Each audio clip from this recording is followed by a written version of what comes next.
자, 오늘은 2월 19일 토요일입니다. 오늘 주신 하나님의 말씀은 민수기 32장 11절부터 12절 그리고 33장 1절 2절 50절부터 56절까지 말씀 함께 보도록 하겠습니다. 구약성경 251페이지에 있는데 찾아서 함께 읽었으면 좋겠습니다. 민수기 32장 11, 12절 그리고 33장 1, 2절 50절에서 56절까지 말씀 함께 읽겠습니다. 자, 시작. 애굽에서 나온 자들이 20세 이상으로는 한 사람도 내가 아브라함과 이삭과 야곱에게 맹세한 땅을 결코 보지 못하리니 이는 그들이 나를 온전히 따르지 아니하였음이니라. 그러나 그나스 사람 여분네 아들 갈렙과 눈의 아들 여호수아는 여호와를 온전히 따랐느니라 하시고 33장 1절입니다. 모세와 아론의 인도로 대우를 갖추어 애굽을 떠난 이스라엘 자손들의 노정은 이러하니라. 모세가 여호와의 명령대로 그 노정을 따라 그들이 행진한 것을 기록하였으니 그들이 행진한 대로의 노정은 이러하니라. 50절입니다. 여리고 맞은편 요단강가 모압 평지에서 여호와께서 모세에게 말씀하여 이르시되 이스라엘 자손에게 말하여 그들에게 이르라. 너희가 요단강을 건너 가나안 땅에 들어가거든 그 땅의 원주민을 너희 앞에서 다 몰아내고 그 새긴 석상과 부어 만든 우상을 다 깨뜨리며 산 땅을 다 헐고 그 땅을 점령하여 거기 거주하라. 내가 그 땅을 너희 소유로 너희에게 주었습니다. 너희의 종족을 따라 그 땅을 제비 뽑아 나눌 것이니 수가 많으면 많은 기업을 주고 적으면 적은 기업을 주되 각기 제비 뽑은 대로 그 소유가 될 것인즉 너희 조상의 지파를 따라 기업을 받을 것이니라. 너희가 만일 그 땅의 원주민을 너희 앞에서 몰아내지 아니하면 너희가 남겨준 자들이 너희의 눈에 가시와 너희의 옆구리에 찌르는 것이 되어 너희가 거주하는 땅에서 너희를 괴롭게 할 것이요 나는 그들에게 행하기로 생각한 것을 너희에게 행하리라. 아멘. 민수기 32장은 요단 동편 땅의 분배 과정과 루벤, 갓, 므낫세 반지파가 요단 동편 땅을 원하는 장면이 나옵니다. 이때 모세는 두 지파 반에게 이스라엘 백성들의 맨 앞에 서서 싸우고 난 다음에 그 땅을 주겠다고 말합니다. 한편 민수기 33장은 이스라엘 백성들이 진행하였던 광야의 여정이 요약이 되어 있고 또 요단 서편 땅의 분배에 대하여 기록하고 있습니다. 우리는 이러한 본문의 내용을 통하여 무엇을 배울 수 있을까요? 오늘의 말씀을 중심으로 우리에게 하나님이 원하시는 것은 온전함입니다. 그 온전함에 대해서 오늘 함께 살펴보기를 원하는데, 자, 그렇다면 하나님이 원하시는 온전함, 첫 번째는 온전히 순종해야 한다는 것이죠. 오늘 말씀 민수기 32장 11절입니다. 애굽에서 나온 자들이 20세 이상으로는 한 사람도 내가 아브라함과 이삭과 야곱에게 맹세한 땅을 결코 보지 못하리니 이는 그들이 나를 온전히 따르지 아니하였음이니라. 이제 광야 생활 40년이 다 찼습니다.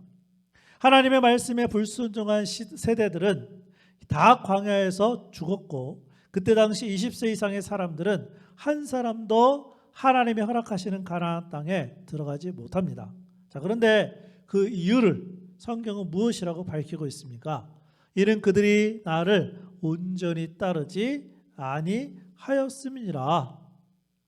물론 두 사람은 예외였습니다. 누구였습니까? 오늘 말씀 민수기 32장 12절에 보니까 그러나 그나스 사람 여분네 아들 갈렙과 눈의 아들 여호수아는 여호와를 온전히 따랐느니라 하시고, 그때 당시 20세 이상이었던 갈렙과 여호수아만 가나안 땅 약속의 땅에 들어갈 수 있었습니다. 그 이유가 무엇입니까? 성경은 여호와를 온전히 따랐기 때문에, 즉 온전히 순종하였기 때문이라고 가르쳐줍니다. 온전히 순종하였기 때문에 아브라함, 이삭, 야곱에게 맹세하신 땅을 보게 된 것입니다. 아주 간단합니다. 온전히 순종하지 않았기 때문에 하나님이 허락하신 약속의 땅에 들어가지 못했고, 온전히 순종했기 때문에 여호수아와 갈렙만 들어갔습니다. 자, 그렇다면 하나님께 온전히 순종하는 것은 무엇일까요? 우리도 잘 알고 있듯이 하나님의 말씀대로만 따라가는 것입니다. 하나님의 말씀에 조금도 의심하지 않고 그대로 아멘하면서 즉시 실천하는 것입니다. 바라기는 오늘 하루 우리도 갈렙과 여호수아처럼 하나님의 말씀에 온전히 순종함으로 예수님을 닮아 하나님이 원하시는 온전함에 이룰 수 있기를 주님의 이름으로 축복합니다. 오늘의 말씀을 통해 하나님이 원하시는 온전함은 우리가 온전히 순종하는 것이고, 두 번째는 온전히 인도함을 받는 것입니다. 오늘 말씀 민수기 33장 2절입니다. 모세가 여호와의 명령대로 그 노정을 따라 그들이 행진한 것을 기록하였으니 그들이 행진한 대로의 노정은 이러하니라. 이스라엘 백성들은 자기 마음대로 길을 행한 것이 아닙니다. 심지어 모세와 아론도 자신들의 계획대로 백성들을 인도하지 않았습니다. 하나님의 명령대로만 움직였습니다. 다만 모세와 아론이 한 일이 무엇입니까? 모세와 아론이 한 일은 이스라엘 백성들을 통솔했습니다. 이스라엘 백성들을 잘 조직하고 행렬에 맞추어서 가게 했습니다. 실제적인 인도는 하나님이 하셨습니다. 하나님이 인도하셨기 때문에 온전하게 인도하신 것입니다. 만약 사람이 인도했다면 60만이 넘는 대군, 전체 백성 약 200만 명을 어떻게 온전하게 인도할 수 있었을까요? 사실 다른 한 사람의 생애도 우리가 온전히 인도할 수 있을까요? 아니, 한 사람은 고사하고 나 자신도 온전하게 인도할 수 없는 우리들입니다. 그래서 한 사람의 생애도 온전히 인도할 수 있는 분은 오직 하나님이십니다. 아론이 언제 죽었습니까? 하나님이 명령하심이 있을 때 죽었습니다.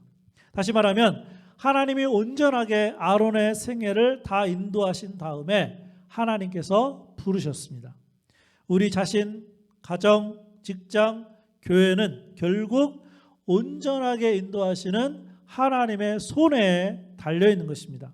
그러므로 너무 두려워하지 마시기 바랍니다. 죽음에 대해서 너무 근심하지 마시기 바랍니다. 하나님의 때가 되면 우리를 부르실 것입니다. 물론 그날은 이 땅에 보내신 하나님의 목적을 다 이룬 날일 겁니다. 중요한 것은 하나님의 명령하심이 무엇인지 우리는 귀를 기울이면서 그 하나님의 인도하심에 따라가면 되는 것입니다. 하나님의 명령하심에 따라가는 것이 하나님의 온전한 인도하심을 받는 것입니다. 오늘 하루 하나님의 인도하심을 온전히 신뢰하고 하나님만을 바라보고 나아가면 하나님께서 우리를 온전하게 인도하실 줄로 믿습니다. 오늘의 말씀을 통해 하나님이 원하시는 온전함은 우리가 온전히 순종하는 것이고 온전히 하나님의 인도하심을 받는 것이며, 마지막으로 세 번째는 온전히 버려야 하는 것입니다. 오늘 말씀 민수기 33장 52절입니다. 그 땅의 원주민을 너희 앞에서 다 몰아내고 그 새긴 석상과 부어 만든 우상을 다 깨뜨리며 산당을 다 헐고. 이스라엘 백성들은 가나안 땅에 들어가 그 땅을 취하고 그곳에 살고 있는 주민들을 다 내어 쫓을 뿐만 아니라 그들의 우상을 다 파괴하고 그 우상을 섬기던 산당도 모두 없애야 했습니다. 여기에서 산당은 가나안 땅의 여러 족속들이 자신들이 살고 있던 성읍의 가장 높은 지역에 지어놓고 그들의 우상을 섬겼던 일종의 신전이었습니다. 이 신전들을 다 허물어뜨리라는 하나님의 명령입니다. 그리하여 그 땅에 살던 주민들의 우상 숭배를 생각나게 하는 것들을 남김없이 없애야 했습니다. 왜냐하면 그들의 우상 숭배는 너무나도 사악한 것이어서 하나님의 백성들이 곧 그것에 물들 가능성이 있었기 때문입니다.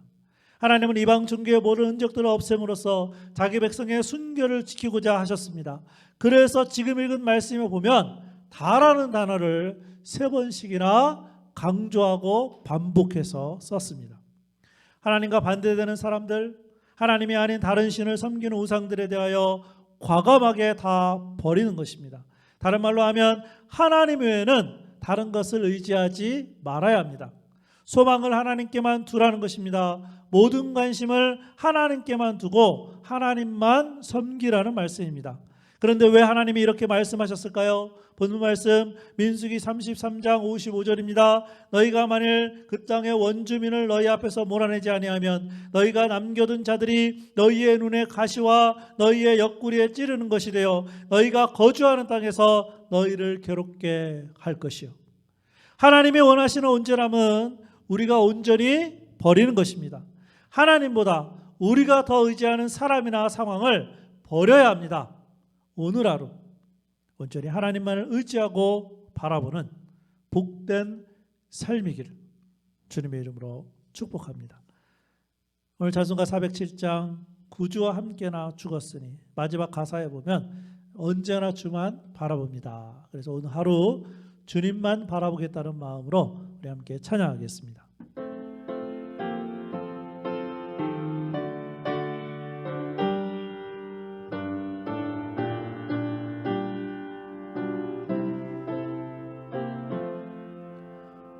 구주와 함께나 죽었으니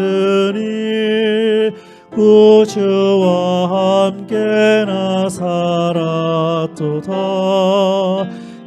영광의 그날에 이르도록 언제나 주만 바라봅니다. 언제나 주는 날 사랑하사 언제나 새 생명 주시나니 영광의 그날에 이르도록 언제나 주만 바라봅니다. 맘속에 시험을 받을 때와 무거운 근심이 있을 때에 주께서 그때도 같이 하사 언제나 나를 도와주시네. 언제나 주는 날 사랑하사 언제나 새 생명 주시나니 영광의 그날에 이르도록 언제나 주만 바라봅니다. 뼈아픈 눈물을 흘릴 때와 쓰라린 마음으로 단식할 때 주께서 그때도 같이 하사 언제나 나를 생각하시네. 언제나 주는 날 사랑하사 언제나 새 생명 주시나니 영광의 그날에 이르도록 언제나 주만 바라봅니다. 내 몸의 약함을 아시는 주 못 고칠 질병이 아주 없네. 괴로운 날이나 기쁜 때나 언제나 나와 함께 계시네. 언제나 주는 날 사랑하사 언제나 새 생명 주시나니 영광의 그날에 이르도록 언제나 주만 바라봅니다.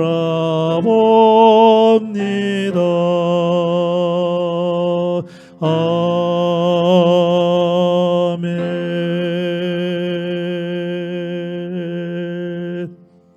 기도하겠습니다. 아버지 하나님, 오늘 말씀을 통해서 우리가 하나님 앞에서 어떻게 살아가야 되는지 말씀 가운데 보여주시니 감사를 드립니다.